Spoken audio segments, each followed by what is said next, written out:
When I did that NLP, I thought, well, there's something missing. And it was the somatic element. So I took some somatic classes and thought, oh, this is it. This is where it's at. I never had any injury problems growing up. I was a violin and piano soloist and played a lot and was a dancer as well, and I didn't have any problems. And so at 21, I marched over to Sacramento and almost immediately start realizing that I'm having a lot of tension problems in the job. She said to Mr. Gingold, she said, Allison's having lots of pain. She's having lots of problems in her job. She's having injuries. And he said, that doesn't make sense. That's not her playing. That has nothing to do with her technique. There's something else causing that. I started out with NLP. Okay. Because it's mental. It's about the mind and mindset. Somatic experiencing developed from Peter Levine, and he treated people who had trauma in their history. Yeah, I know Peter Levine. So his emphasis is creating first the safety and the security and the comfort necessary to be able to move through that trauma and release it. It's not so much that you have all the information and you know all the stuff and you can do all the things and that you're present. We're nurturing souls.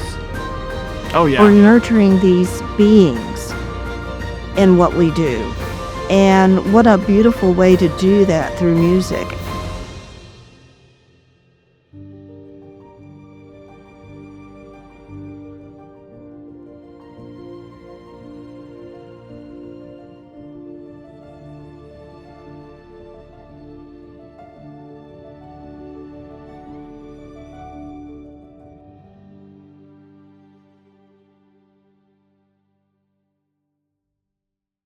Hey, welcome back to the show, everybody. I'm so grateful to be here with our guest today. I love it when my former guests of the show connect me with future guests of the show. And today is no different. I get to talk to somebody that Dr. Lee Pearson referred me to. And she is somebody that is interested in a lot of the same things that I am. From a pedagogy standpoint, from a mindset standpoint.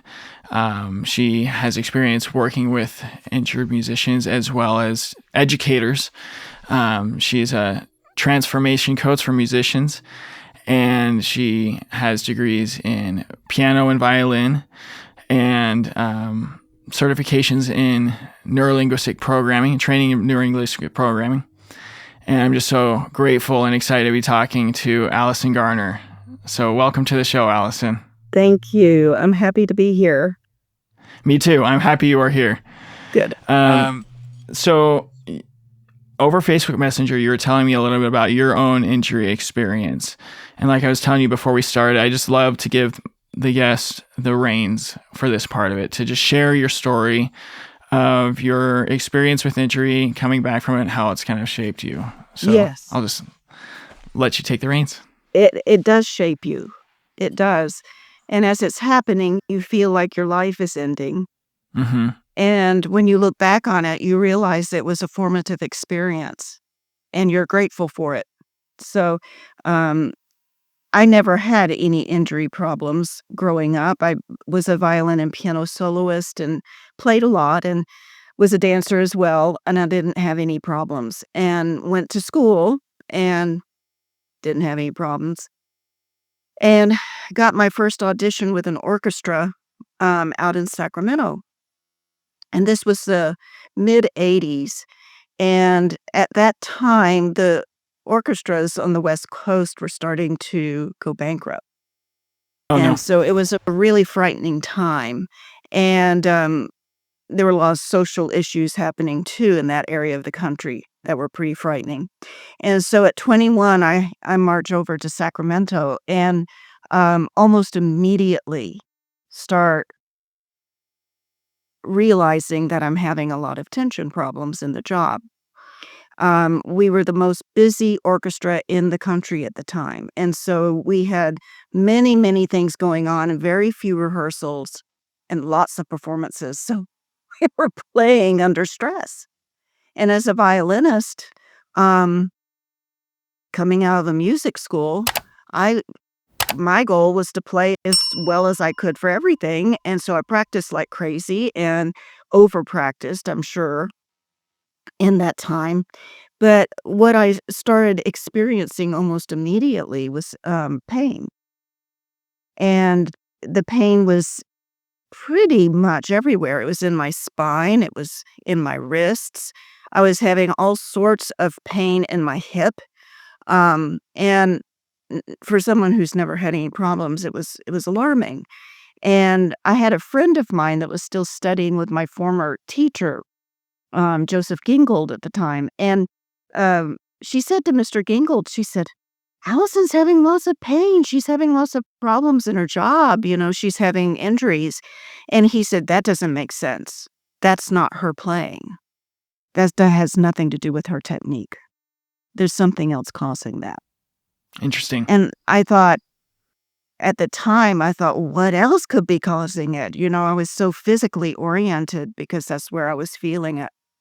Um, and I won't go into all the details. I had problems that were other things like digestive problems and weight loss and things like that were stress related. It was all stress related. And it wasn't until decades later that I learned that the stress I was feeling in the job had triggered a thyroid storm. And I didn't realize I had an autoimmune disease. And it had been lying dormant forever. And then once I was under a certain amount of chronic stress, it was triggered into activation. And so a lot of the problems I was having was related to that. No doctor noticed that. I was sent to um, orthopedic surgeons and people like that really didn't know what to do with me. Um, but it was a very frightening time because I always believed that I would be a violinist. That was going to be my job, and I was starting to question some basic things like, am I really doing what I want to do, and do I really love this? And the answers that were coming back to me were not good. They were, "No, I really don't like this," and, "No, I really don't wanna be here." So the next question is, "So what's next?" And at that time, it was either teaching or it was playing. That was pretty much all you could look at. And at 21, 22, I just thought, you know, "This is it? This is as good as it gets? This is why I work so hard, is to go through this?" I was really going through a lot of, anxiety and depression in addition to the problems I was having physically. So, um, coming out of that required that I take a leave from the job. I eventually quit the job. It went bankrupt anyway, so Oh, it kinda made the decision for me, and I went back to school in, a master's degree and, something a little different, and so I did not pursue performance, but I pursued different pedagogies in music education and interrelated arts and started exploring ways that we can create a learning environment for musicians from the very beginning that's holistic, that's supportive of their psyche, of their well-being.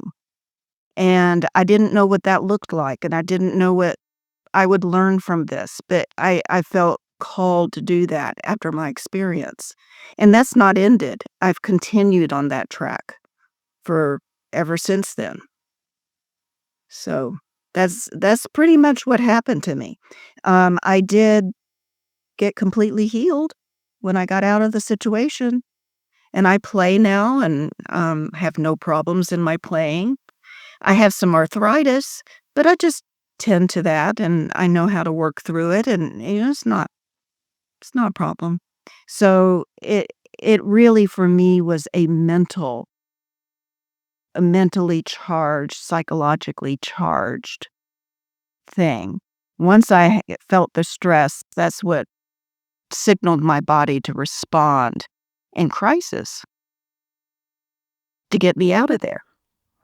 No, yeah. I mean, our body is designed to protect ourselves, right?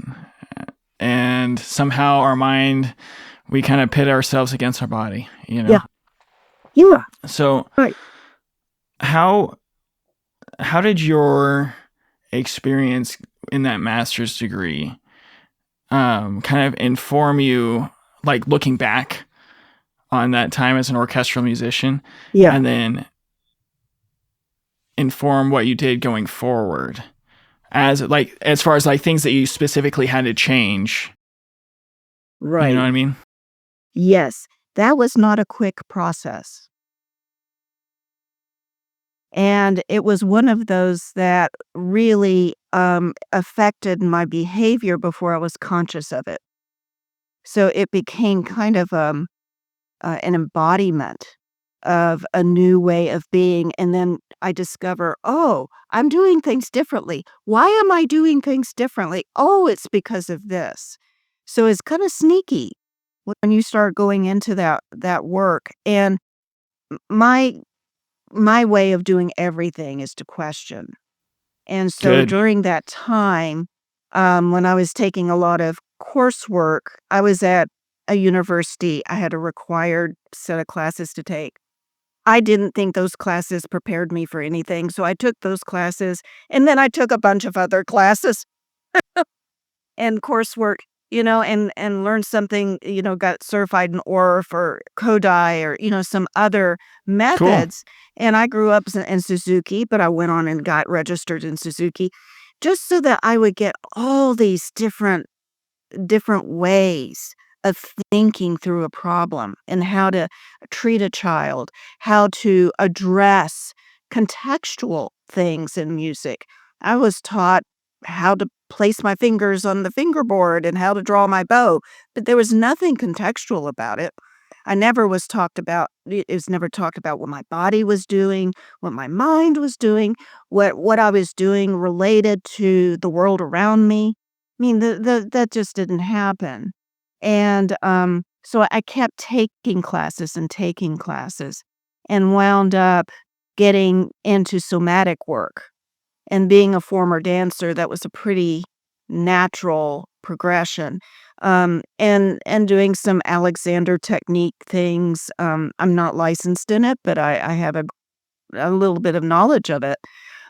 Did some body mapping classes, doing just all sorts of things to try to understand more and more about what is going on with us and how can I address that in a preventative way with my students and a healing way with my clients. I'm so glad you went there, because one of the things that Dr. Pearson introduced me to was body mapping. And one of the connections that you and I have is neurolinguistic programming, right? And as I was doing research preparing for this interview, on your Facebook group, Musical Minds, which we'll get into in a second, you talk a lot about somatic experience and connect it. Correct me if I'm wrong, but you connect it with NLP in some ways. What's the difference between body mapping and this kind of somatic experience NLP type of world?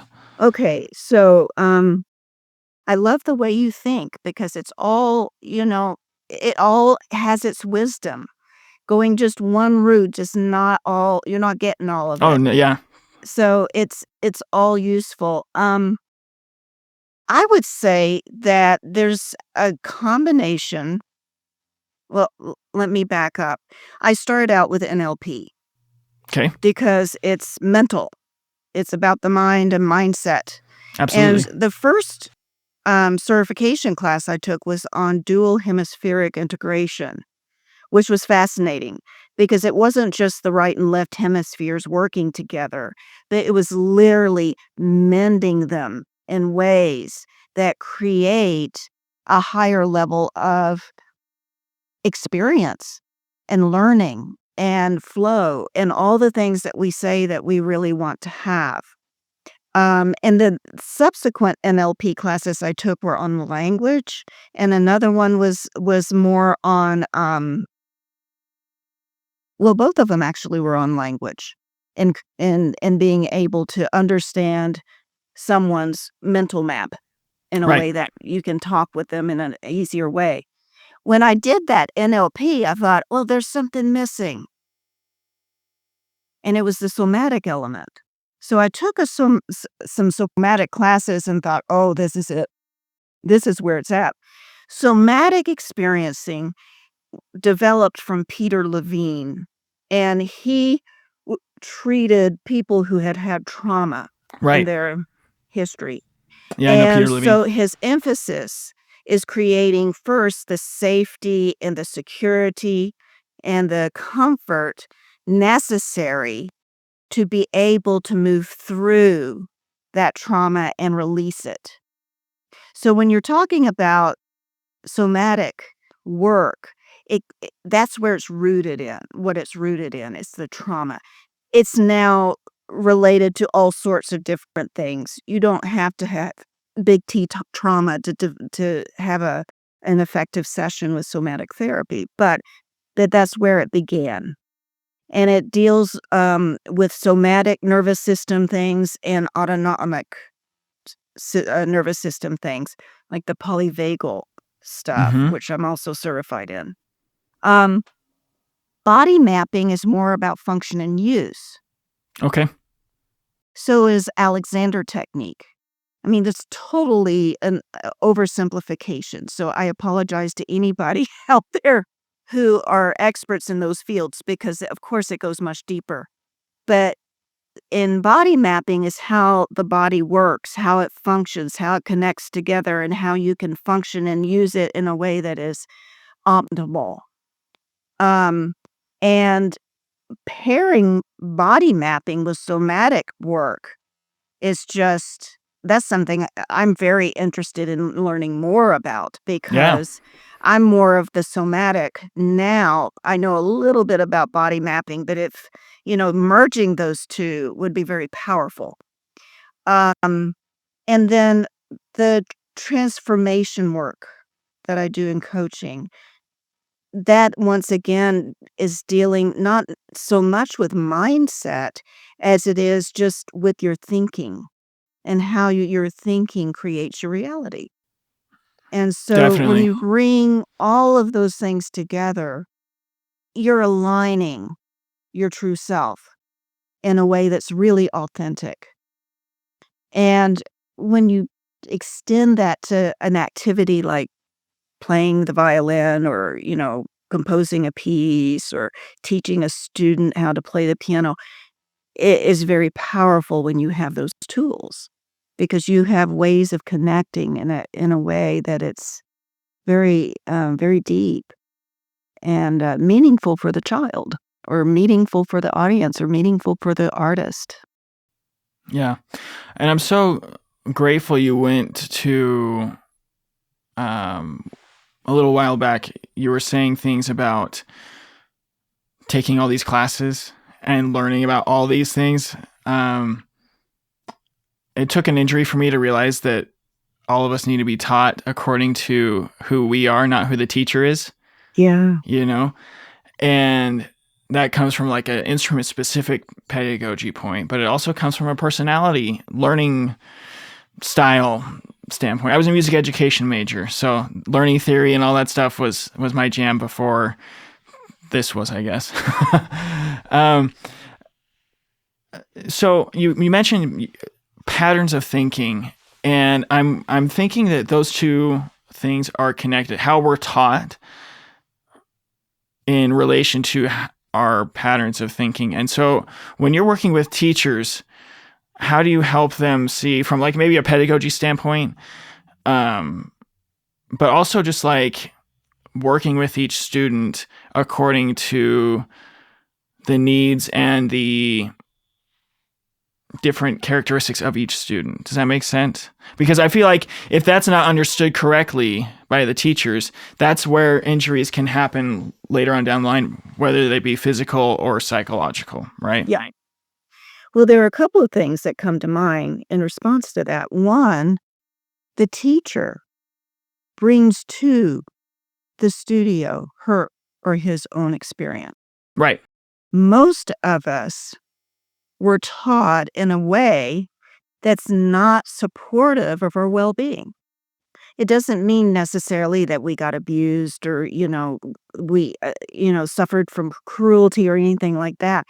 But for example, this is a really good illustration of this.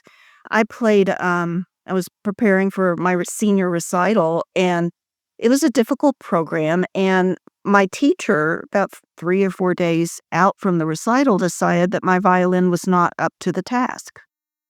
And I had a 7/8 size and small boned, and I had a slightly smaller instrument. And he said, "No, it's not gonna do. We'll put you on the school instrument," which happened to be the size of a viola. I mean, it was Oh, a big violin. It was a big one. And so I played in master class the next day, um, and everything was out of tune.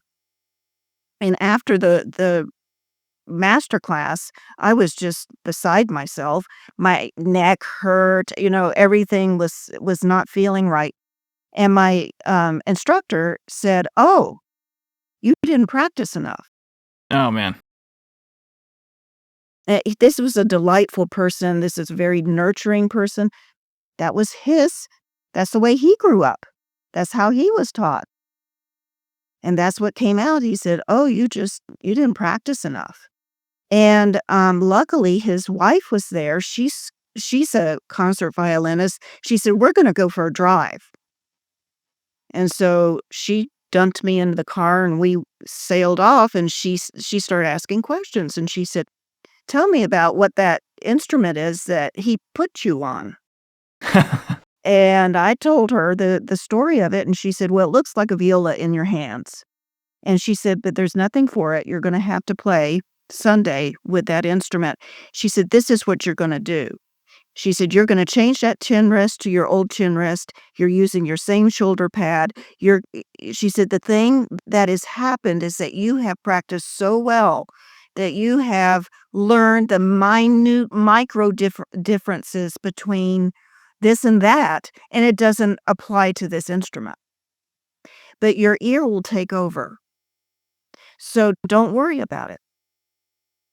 You're making that adjustment now. You'll have the adjustment made by Sunday. If you make these, if you change your chin rest and that kind of thing." And she was right. Wow. Now, if she hadn't come in to swoop in to take me out and tell me this, I probably would have headed over to the practice room building and practiced another couple of hours with tears, you know? It was, that's a wonderful example of how 2 different ways of handling a situation like that. One that was not supportive, and one that was very helpful and supportive. And I never forgot that. I wanna be that teacher that can be there and understanding the situation. So the first thing is what we bring to it. That's the first step. What are we bringing to this studio situation as teachers that's from our own experience that we haven't worked through yet? Because a lot of it is like, I hate to use the word trauma, but a lot of it is trauma. We've been programmed in a way to respond and think about things that are not healthy for us. Right. And so we have that habit of being. And it's almost like disengaging from a cult where you have to think, "Oh, wait, that's crazy. That's a crazy way of thinking. That's crazy talk." But it takes a while to get to a point where you actually can see it as that and start, choosing a different way. Um, that's the first thing. The second thing about being in a situation where you're with a student and you're working with them somatically or you're working with them sensorially. I do a lot of sensory stuff with the kids. Um, a lot of it is simply your presence there. Yeah. It's not so much that you have all the information and you know all the stuff and you can do all the things, but that you're present. And that makes such a huge difference. Just that. It sounds so simple, But if you are able to disengage from your own stuff enough, then you're free to be there for them. And it supports both of you, and it supports that connection that's so vitally important to learning and feeling safe and being seen and heard and all of those things that come from somatic therapy. Hey guys, I just want to interrupt the show real quick and just tell you about something I've been working on for a long time that I'm so excited to share with you. Like I've said in the past, you have the potential to make your injury become a benefit to you, an asset to you. But at the same time, I know the feeling of being lost, not knowing who to turn to, where to go, what resources to use, all sorts of things. And also how to reframe the situation, the mental skills that's needed to be able to do that. And so if you are one of those people looking for that resource, that help, that coaching, I want to tell you about something I've been working on, and that is Musician Unchained. Musician Unchained is now the newest coaching platform for musicians going through injury. It is intended to help you view your situation in a way that benefits you and make the changes in your life that you need to become the best version of yourself because of your injury. Your injury being the impetus for that change. I would love to be able to help you in any way that I can, even if that means sending you somewhere else to someone who can better help you. And so if you are interested in working together one-on-one, visit our website, musicianunchained.com/let's hang for more details. All right, let's get back to the show.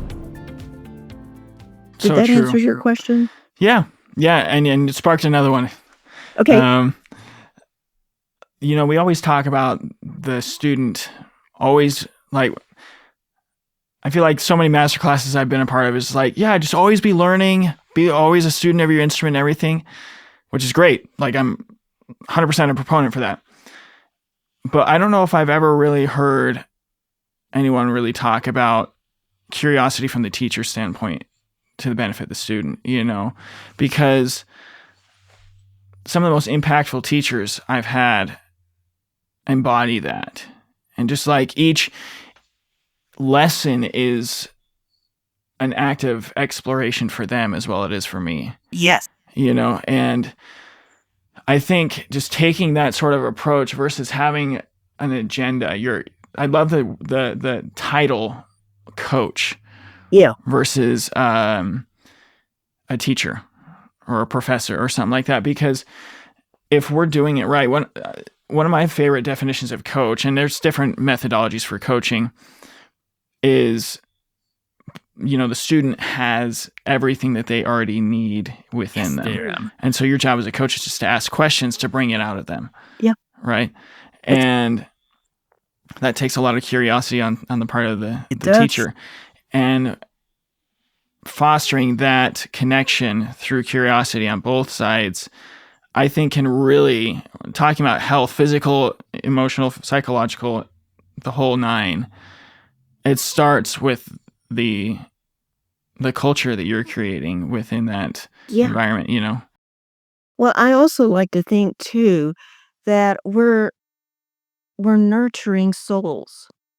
Oh yeah. We're nurturing these beings in what we do.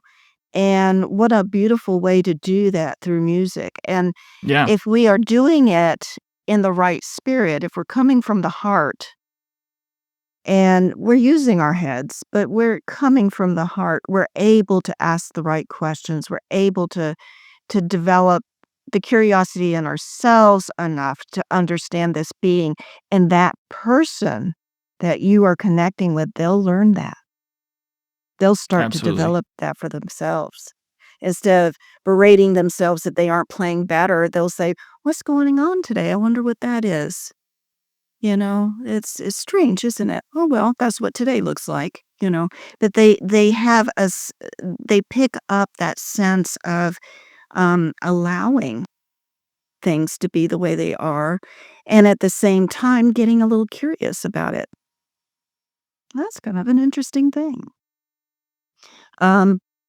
This spurred something you said spurred another thing that I wanted to share because when talking with teachers, you're talking to people who all have an experience that it has been very impactful for them in terms of they've decided to be teachers.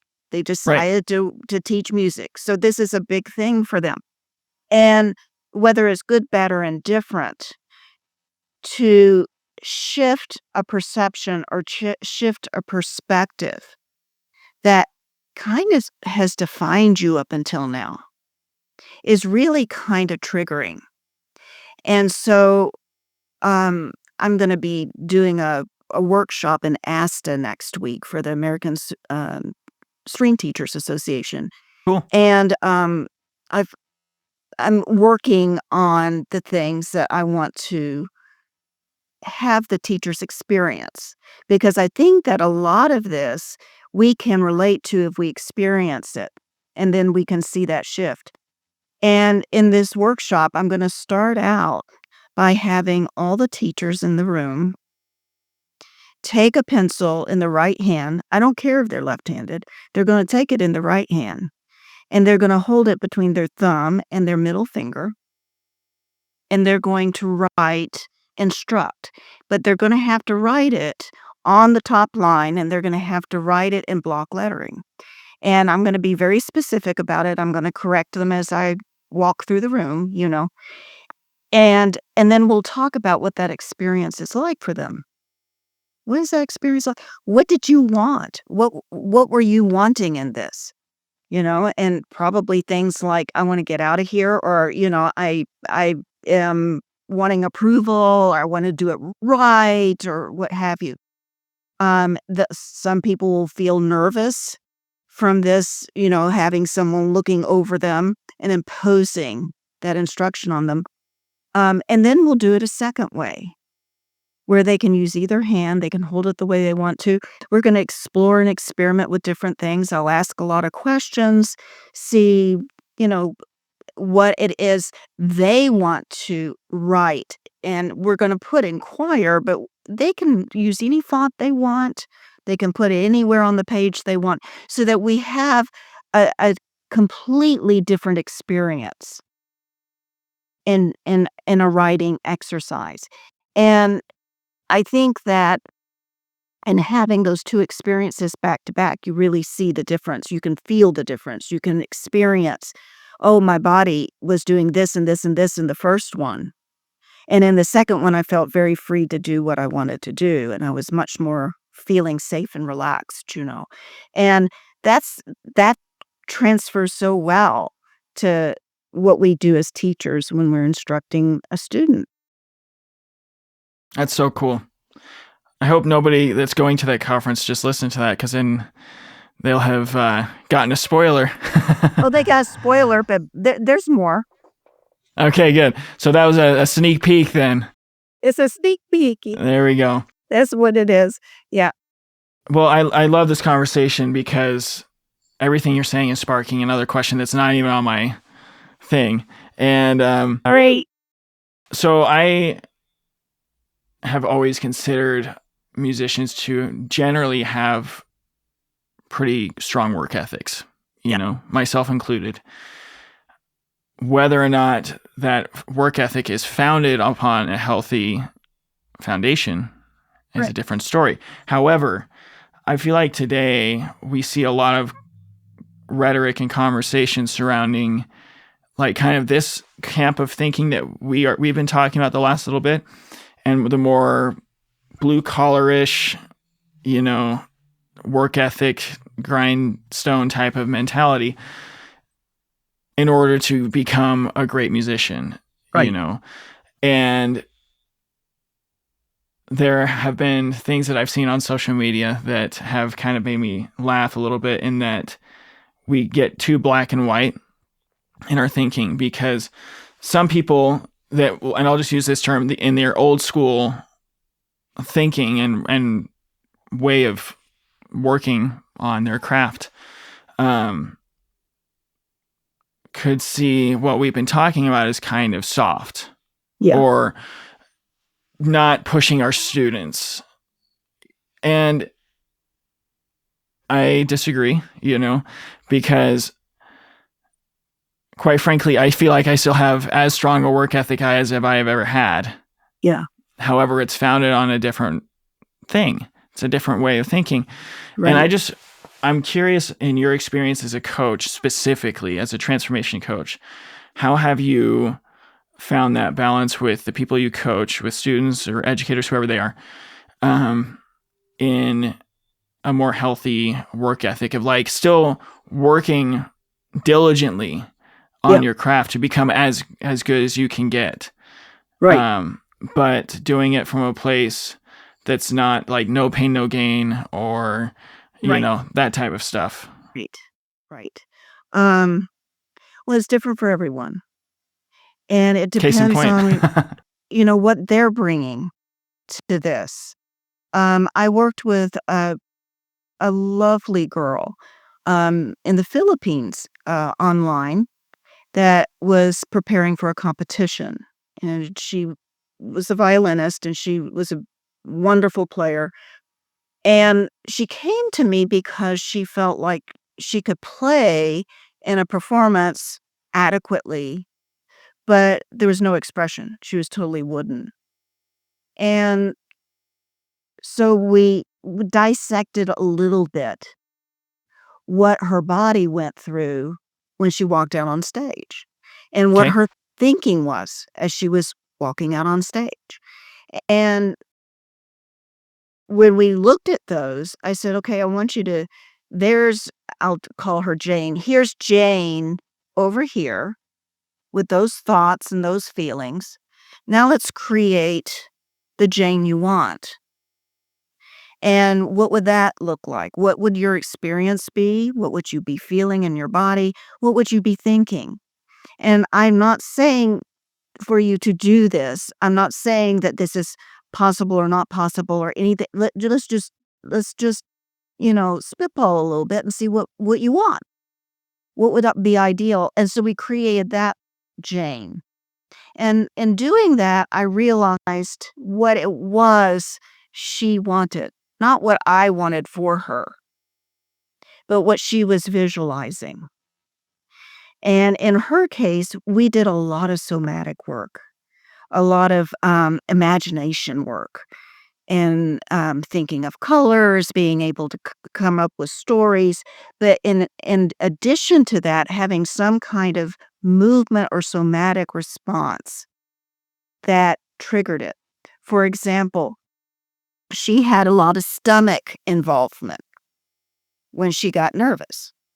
So she would have that feeling in the old Jane that she created. And I mean, briefly, those neural networks in the stomach region are connected to the oldest part of our brain. And so they're connected with the fight or flight, Right. right? And in most cases, when it's in your stomach, it's the not the flight or fight, actually, it's the freeze. It's the dorsal vagal response where you just wanna hide Interesting. and play dead. So, that's when she was freezing up. No wonder she was not expressing, because her body took the signal of, "I'm gonna play dead," and she's working through that to be able to play her performance. Um, so we did a lot of breathing and thinking in terms of her energy coming from here when she played, coming from the heart region and the core, and not all here, so that she had all this support from a part of her body that was expressive, Mm. that was related to all the things she felt when she played, that she wanted to express when she played. And so playing with that was just a real discovery for her, because I didn't have the answers. All I could do is ask questions. "Well, what does it feel Right. like when you did that? Did you like that? Okay, let's try something else." And we do that with her thinking as well, so that instead of thinking of, every single note and this thing coming up, thinking in terms of big sweeping phrases, so that she's always thinking of direction. So we play with that. Where's your attention right now? What well, that didn't work very well. Let's try it this way. And so Yeah, when I work with somebody, it's really very personal because everybody's different in how they respond. And, we don't stay the same. We're different every day. We're different every moment. So that flexibility in our thinking and our being available for whatever it is today is part of that learning process. Do you think, how do I phrase this? I've got two parts to this question. Do you think that this type of work, and I know what your answer is going to be, at least I think I do. I just wanted the audience to hear it. Okay. Is this type of work that you just described have as good a return on investment as I guess we would hope it would have? I totally botched the phrasing of that question. My point is it going to get you farther than not doing that work? Oh, absolutely. Because it's going to get you farther. And I know, yeah. And you know why? Yeah. Because it's embodied. It's in your cell tissue when you practice that way. Right. It's how you breathe. And so it becomes so organic. And entering into a more flow type state is so accessible when you are aligned. Absolutely. I was in a class once. It was a Kabbalah class, and I'm not Jewish, but it was a Kabbalah mysticism class, and I loved that class. But one of the basic premises of that class, I remember the instructor going back to it over and over and over, was that we are vessels. Mm-hmm. And in Kabbalah, we have these vessels that are our bodies, and we get these direct, I don't know if you want to call them messages or energetic things or ideas, any of that, creative thoughts we get from a source that's greater than us. Call it the universe, call it God, call it, your Christ self. But it's a higher being. It's an energy greater than you. And you want that vessel as pure and as aligned as possible because you want that to go through you and out into form in the world in the best form possible. You don't want to be mangled up and mutated. And if you've got all the junk that we tend to do where we want to control this and so we become perfectionists or, we want to, then it's not going to come out in that beautiful form that it could. So it's not just about us. Is about us as being the universe and the universe being us. It's the whole thing. And if we don't realize that and we're not using everything we have somatically and sensorially and mentally, then we're not able to create that form, whatever it is, in its purest, most beautiful structure. Hey guys, hope you're enjoying the show. I just wanted to jump in here real quick and tell you about something that I'm really, really excited about. For a while now, I have wanted to create an even more effective resource than just the podcast that injured musicians can go to receive the support that they need. And recently I did just that. So write this down. Trust the Process Podcast Injured Musician Support Group. I know it's a long title. We're still working on that part. But this is a place where people can go now, injured musicians and even musicians who have gone through injury in the past and people that help musicians go through injury, where they can go to receive the support that they need, whether that be ask questions, share their victories, share their frustrations, and overall just receive the community and the support that they need in a very proactive, intentional way. And so I just ask that you guys support these injured musicians by sharing this group with them, that they can receive the support that they need. Okay, enjoy the rest of the show. The reason why I asked that question, and thank you for talking about that, I feel like we're starting as a community, as a culture, to see the value in performance coaching and transformation coaching, because, and I think the pandemic had a lot to do with this, or maybe it's just my whole professional career was during and post-pandemic, but we're starting to see the value in the working on off the instrument, so to speak. I know that's not 100% correct, on that work, because we were starting to realize it's a whole holistic experience. But I still believe that, and we could pin the tail on the donkey on whoever we want for this, that there's still a little bit of a caustic mentality towards this. What needs to change, do you feel like, in order for us to kind of flip that? Or, where does that buck stop and start, I think conversations. One of my projects right now, and it's in the earliest stages, is one reason why I'm in contact with Lee Pearson, is that I want to create a global community made up of educators, musicians, people who are coaches, people who are practitioners, therapists, all these different wisdom disciplines, the wisdom of those disciplines come together and discuss what needs to happen to redefine the foundation of music education. I'm not talking about approaches and pedagogies. We've got fine approaches and pedagogies out there. Nothing needs to change with that. But it's the foundational part. Where's it coming from? I remember in Suzuki, when I was in the earliest stages of Suzuki in this country, I was a little girl. And so I remember it in the 60s and the 70s. And it was all heart. And then I started seeing it shift. And it shifted because, for one reason, there were a number of reasons, but the main one was Suzuki was not considered a relevant way to learn an instrument and achieve a high level of excellence, right? And Really? so, yes.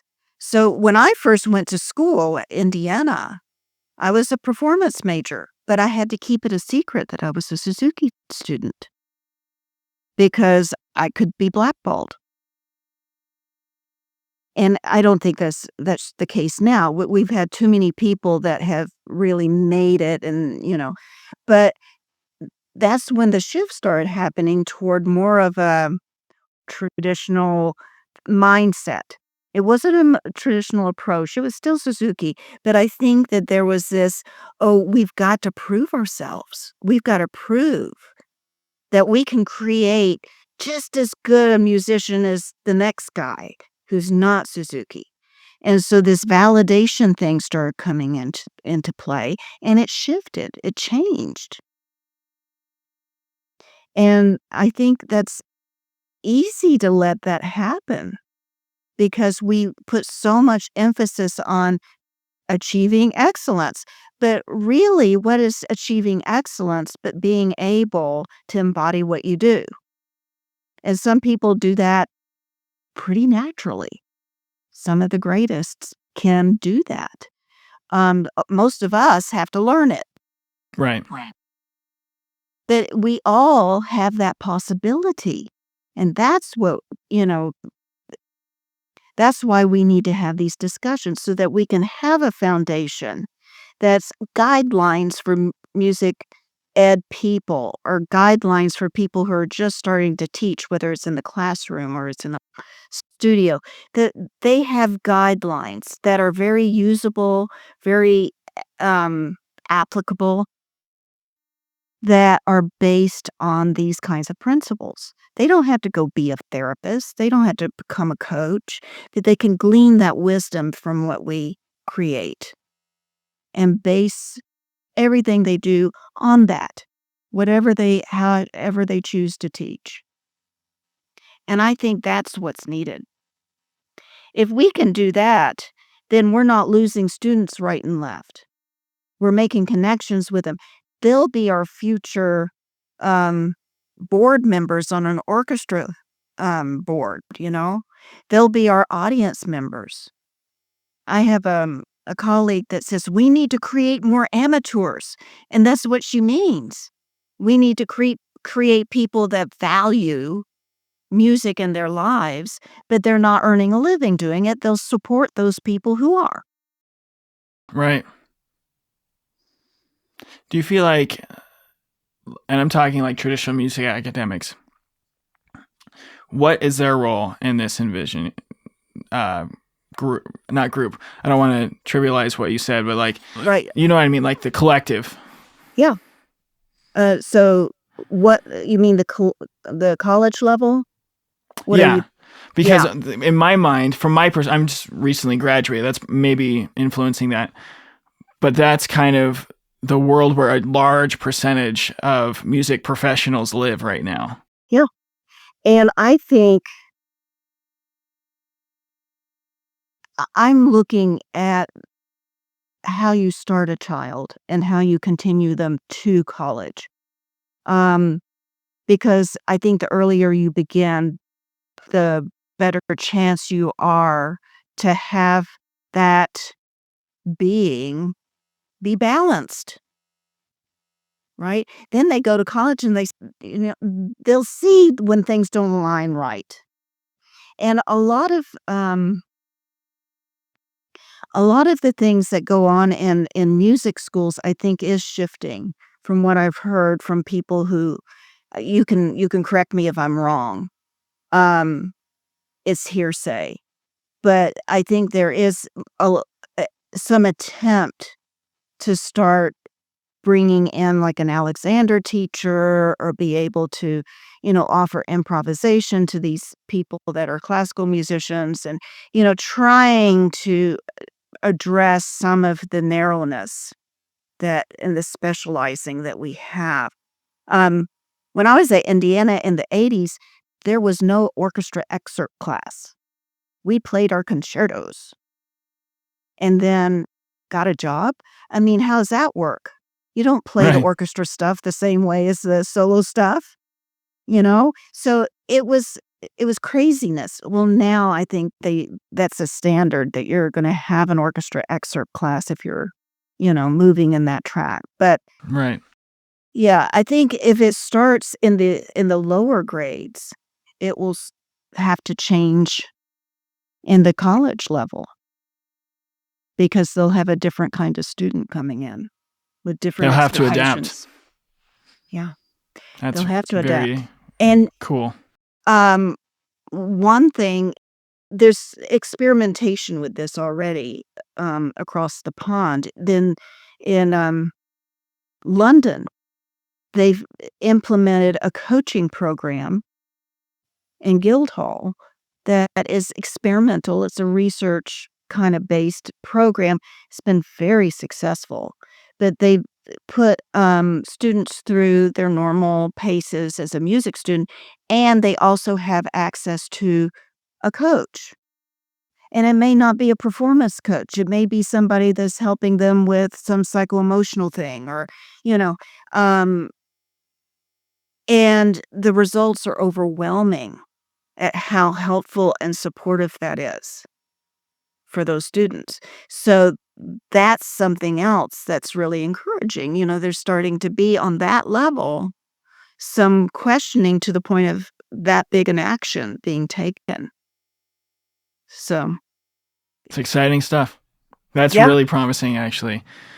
I saw a statistic, and I've mentioned this on the show before, but another hub for this type of research is in Australia, and I've had a few Australian musicians and researchers on the show. And one study that they did was probably about a decade ago now, so I hope things have changed since then. But it was the fact that from a physiological side, the research on musicians' health had gone up exponentially, as far as the publications. in the last 30 years since this has started to become a research topic, Yeah. but the rate of injury hadn't gone down. No, So it no. was interesting. It is interesting, and I probably shouldn't advertise this, but there it is. When I first started doing the coaching, I charged fees, and did classes and charged for those and started noticing I had lovely people that were joining and taking um, sessions with me and so forth. And they were getting a lot out of it. But the people who were they were in the trenches that were full-time, let's say, opera orchestra people I wasn't getting any of those folks because they didn't have the time or the money. And those were the people I really wanted to reach. I wanted to reach those folks that really were having day in, day out issues that could be actually released or neutralized or something. And I wasn't reaching those people, so I stopped charging. So I do everything right now for free so that I am encouraging people to reach me if they need it, because it's that important. It's that important, I think, for them to have access to. As a coach, they they don't pay me with a insurance card. They have to pay out of their pocket. Right. That's a lot to ask. So it's a labor of love right now where I'm doing all that for free. But there's another element to that too, and that's trust. A lot of musicians are not ready to see a different way. They're scared. Yeah. And I get that because I did it too. I totally understand it. And so that's something else to kind of work through. But yeah, it's what I want to do. I love this work. And you can see where it started was back in that injury. Yeah. If I hadn't had that injury, and Musical Minds started out as a curriculum, and then it's now morphed into more than just a curriculum, but a philosophy and a way of healing and a way of, taking care of yourself. I'm so glad you mentioned that. Yeah. Because that was exactly where I was going to go next. As we were Yes. starting to, I read your I wanted to ask you about Musical Minds and give you a chance to talk up what you've been working so hard on, Yeah. and share it with my audience. Yes. So you said it's a curriculum, but like, what is its mission, and what are you doing now with it? Well, I'll tell you how it started was I was bored, Okay.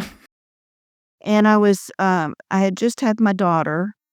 I was at home all the time. I quit all my outside jobs so could be home with her, and I was teaching out the wazoo. I had like 55, 60 private students a week.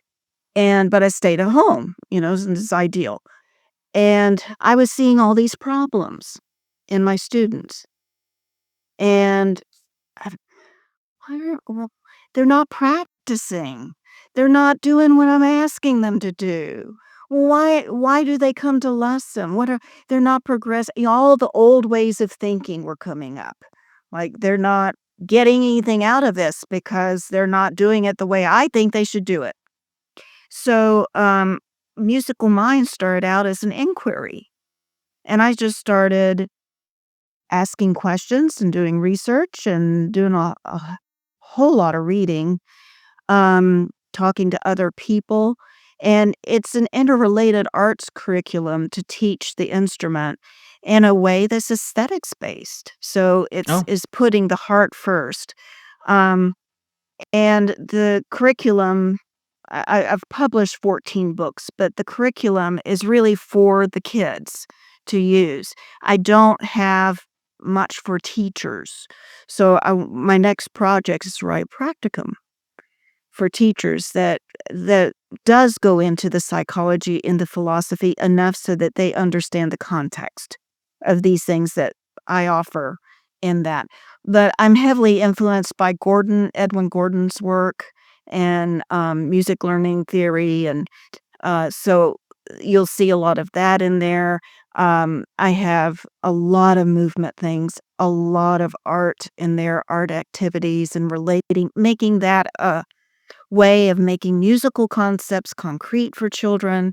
Um, Lots of opportunities to play together, lots of folk music because they're not getting it on the playground anymore. They're not getting it in the neighborhood, anymore. So they need to have that kind of background to be able to know what a beat is and to be able to respond to a rhythm that in a way that's, um, relevant to that rhythm. So that's what, in a nutshell, what Musical Minds does. But it's still evolving. It's still growing. As I learn more, it That's great. it changes a little bit. That's great. No, that's awesome. That's how curriculums should be, I think, right? Yeah. Man, well, this hour has flown by, and I've really, really enjoyed everything that I've learned from you. And like I said, I barely even touched the questions that I prepared, which is great. I have a couple of questions that I asked to kind of wrap up each interview. I'm going to take a bit of a left turn with one of them, and I hope you don't mind. But I've had a lot of people reach out to me, maybe not a lot, but a handful, reach out to me that may not have had performance injuries, but have had other physical conditions or illnesses or whatever the case may be for them. Or they just had a surgery that was unrelated to their performance, although it is related to their performance. But it does affect it, yeah. What advice would you have to those people specifically? Oh, I love that question.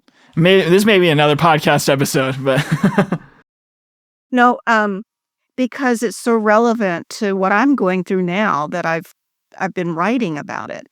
I had hip replacement surgery 7 months ago, something like that. And it was successful, and I've done all the stuff and everything. And I've learned a lot from that experience, which I'll share in a minute. And the other is that I have arthritis. And that's why I had the hip replaced. It was arthritis that was the problem. I'm a runner in addition to being a good. player. So, orthopedic surgeons do not smile on me. When I had my hip replaced, they looked at me and shook their heads. And I said, "When do I get to run again?" And but I'm doing it anyway because that's what I love, So, but I'm not stupid about it. I'm not going off and doing, cross country marathons. But what you do is that you take a step back from all the things that you want to control, all the things that you want to impose on your body. Take all that out, step back, and you think, what do I really want? And you find that it's not to run that marathon or play the Tchaikovsky concerto. It's that you just want to have the experience of enjoying it. Amen. That's really what you want. And if that's what you want, you'll have it. Because it's like a puzzle. Your body isn't operating the way it used to operate. So guess what? You get to rediscover it. And you get to nurture yourself and be compassionate with yourself in a way that just supports your whole sense of being. And that strengthens everything about you. Everything about you is strengthened by that. You mess up on something and it's a joke. If you play something not the way I had a rehearsal this morning and I I didn't realize I was such a good improviser. I was really amazed. I was playing this piece and I thought, wait, those aren't the notes on the page. What's going on? What was that about? And it was just amusing. And what had happened is that I had a muscle spasm and that Oh, got me off. But instead of thinking, oh no, I had that muscle spasm. Oh my gosh, now I'm playing the wrong notes.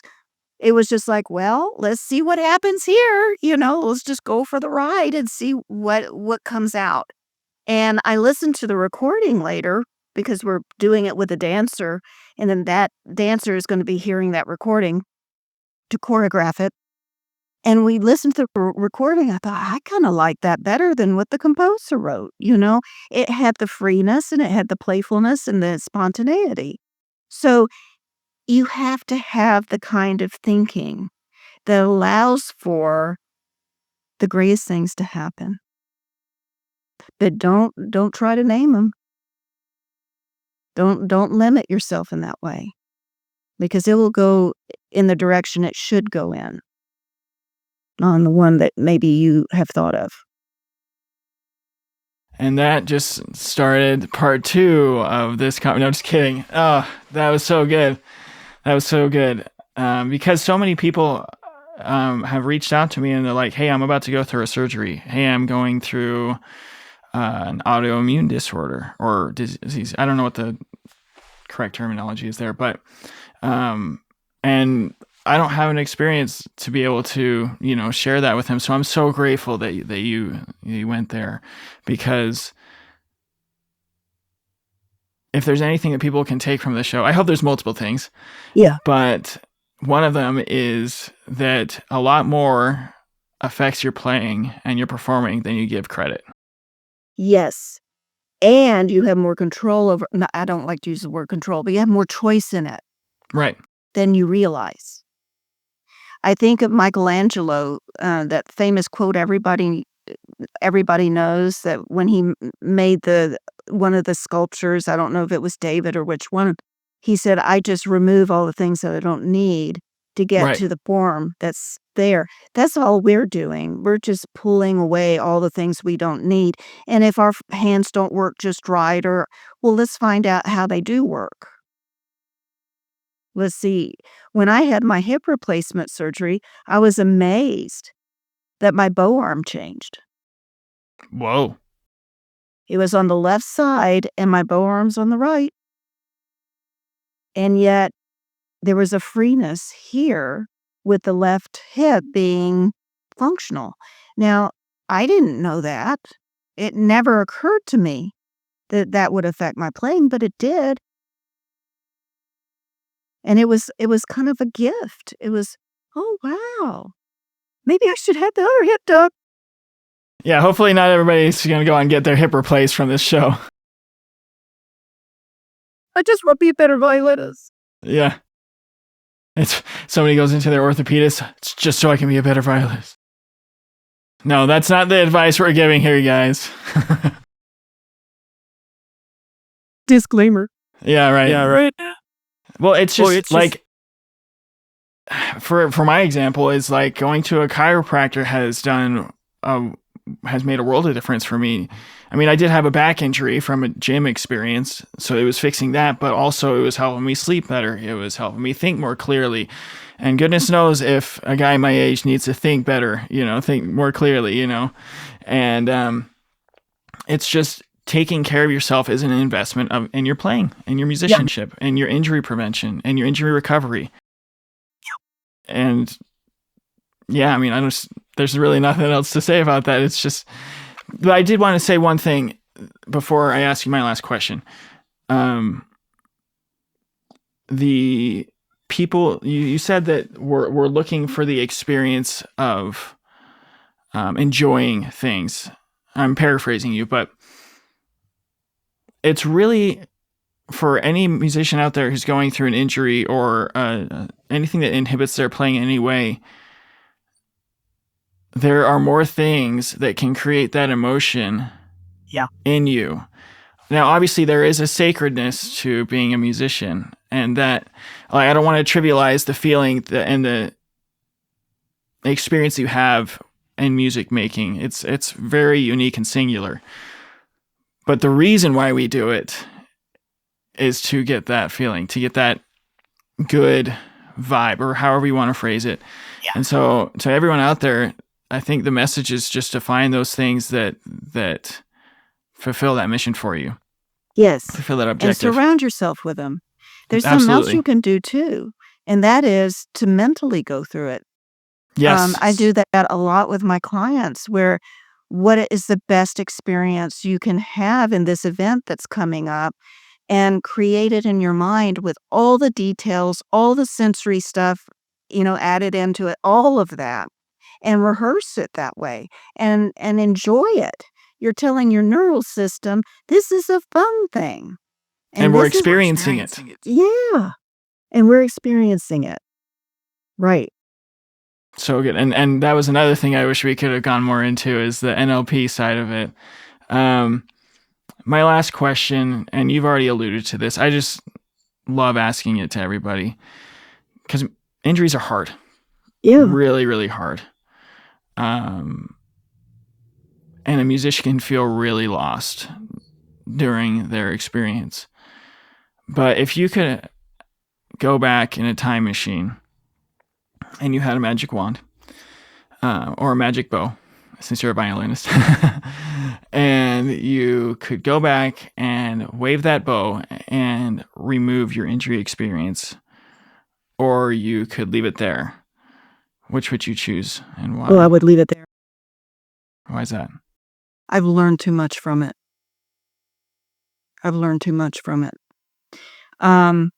No, it was no picnic going through it. And, but when I look back on it, I'm a better player for it. I am a more balanced person for it. And I think that I have more to give for having had that experience. So, nothing but good has come out of that. Beautiful. My last question, and this isn't something I've asked everybody, but I'm going to start. If you could stay back there and give yourself at that time advice or a message, what would you say to them? Her.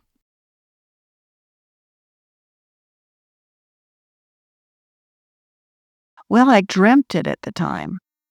I had a dream that I was, my adult self was in my old backyard as a child, and I saw a little girl crying, and I went over to the little girl, and you can imagine that that little girl was me, just my child self, and I was saying to that girl, "I'm in you. You're not alone.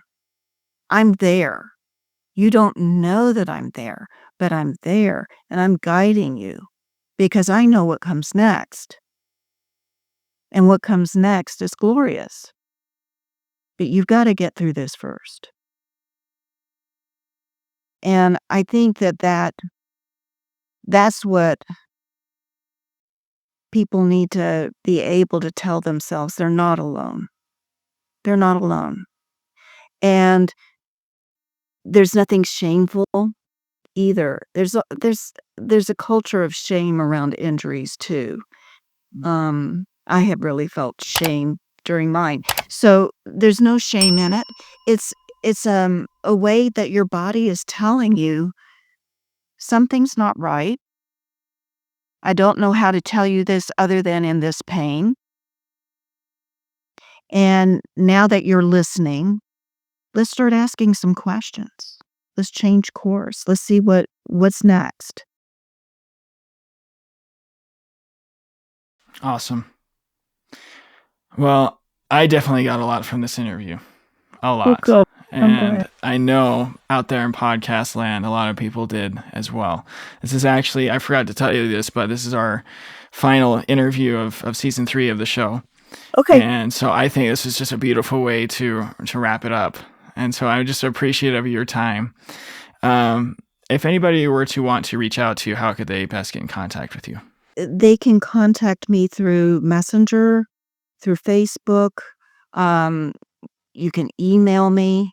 at garnerstudio2.com. Yeah. And as I say, I talk with people and have conversations with people on a regular basis.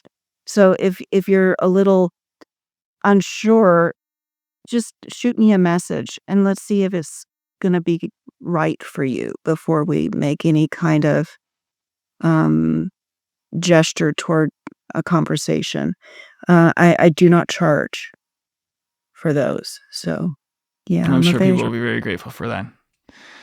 So, well, everybody out there in podcast land, thanks for being here with us for this season, for this particular episode. If you'd like to reach out, tell me what you thought about this episode. You can email me, trustprocesspodcast@gmail.com. Reach out to me on social media.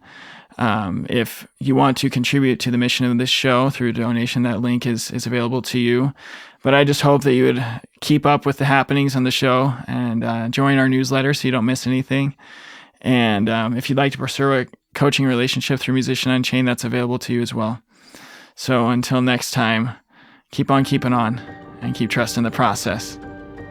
Hey, thanks for tuning into this episode of Trust the Process, the official podcast of Musician Unchained, the newest coaching program dedicated to helping musicians navigate and overcome injury. But before you go, I have a few quick ways you can stay connected and support our growing community. First of all, I'd love to hear from you. Shoot me a text with the link below and share your thoughts, questions, or just say hi. You can also check the show out on Instagram, Facebook, and TikTok. We also would love to see you in our Facebook support group, Trust the Process Podcast Injured Musician Support Group. If you found value in today's episode, consider making a donation to support our mission of empowering musicians worldwide. Every contribution helps us create more content and resources for you, so visit link number 2 below to support the mission. If you decide to donate, I'll send you my newest resource, the Injured Musician Toolkit, which is an ebook designed to give you tools to help you get through your injury. Subscribe to our newsletter to get exclusive insights, tips, sneak previews of episodes, and announcements straight to your inbox. Act now and I will send you a free gift. So sign up at www.musicianunchained.com/newsletter. And if you or someone you know would like to go deeper with me in the topics of injury and mindset, head over back to musicianunchained.com and check out the Let's Hang tab. As always, I want to thank Daniel Baldwin, my audio engineer, and my sister Dana Lovell for her help with the promotional materials. There is no podcast without them. Before I go, I want to tell you how much I deeply appreciate your time and support. You are not alone on this journey. There are musicians and educators out there who need this resource, and we need to get it to them. Together, we are breaking the chain of old habits and thought patterns that don't serve us anymore, and unchaining the potential within ourselves to face each challenge with strength and resilience. So, as I always say, keep on keeping on and keep trusting the process. Until next time.